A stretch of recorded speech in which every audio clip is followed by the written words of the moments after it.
Saudi আরবে ধর্ম ত্যাগ করার কারণে এক তরুণকে মৃত্যুদণ্ড দিয়েছে দেশটির এক আদালত। এ নিয়ে মাইক্রো ব্লগিং সাইট টুইটারে প্রচুর সমালোচনা হচ্ছে। ওই তরুণের বিরুদ্ধে এই রায় ঘোষণায় সোশ্যাল মিডিয়ায় কেউ সমবেদনা বা দুঃখ প্রকাশ করেছেন, আবার কেউ বা ক্ষোভ প্রকাশ করেছেন। মঙ্গলবার আহমদ আল সামরি নামে ওই তরুণের আপিল আবেদন খারিজ করে দেয় আদালত।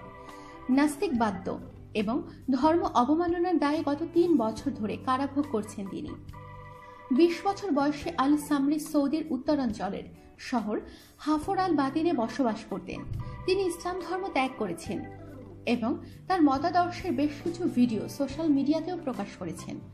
2014 সালে তাকে গ্রেফতার করা হয় এবং 2015 সালের ফেব্রুয়ারিতে তাকে মৃত্যুদণ্ড দেয় আদালত। মৃত্যুদণ্ডের বিরুদ্ধে উচ্চ আদালতে আপিল করলে গতকাল তার আবেদন খারিজ করে দেওয়া হয়। আদালতের রায়ে সোশ্যাল মিডিয়াতে তুমুল হইচই পড়ে যায়। কেউ সামরির পক্ষে, আবার কেউ বা বিপক্ষে মন্তব্য প্রকাশ করে। অনেকে সৌদি আরবের নিন্দা জানিয়ে বলেছেন, সৌদি জাতিসংঘের মানবাধিকার কাউন্সিলের সদস্য। তাছাড়া গত রবিবার তারা জাতিসংঘের নারী অধিকার কমিশনেরও সদস্য হয়েছে। সোশ্যাল মিডিয়াতে কয়েকজন বলছেন, ধর্মীয় স্বাধীনতার ক্ষেত্রে সৌদি আরব দ্বৈত নীতি অনুসরণ করছে।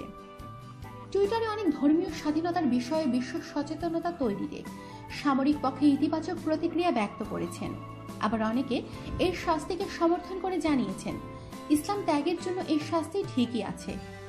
রাহাব নামে একজন নারী টুইটারে লিখেছেন, সৌদি আরব বিভিন্ন আন্তর্জাতিক সম্মেলনে দাবি করেছে তারা সব ধরনের বিশ্বাসকে শ্রদ্ধা করে, অথচ আজকে এমন ধর্ম ত্যাগ করার মৃত্যুদণ্ড দিল। আরেকজন লিখেছেন, সামরি কিছুই করেননি, তিনি কাউকে আঘাত করেননি, আপনারা তাকে হত্যা করছেন। এর কারণ তিনি ভিন্নভাবে থাকতে চেয়েছিলেন। আমাদের সাথেই থাকুন, সাবস্ক্রাইব করুন।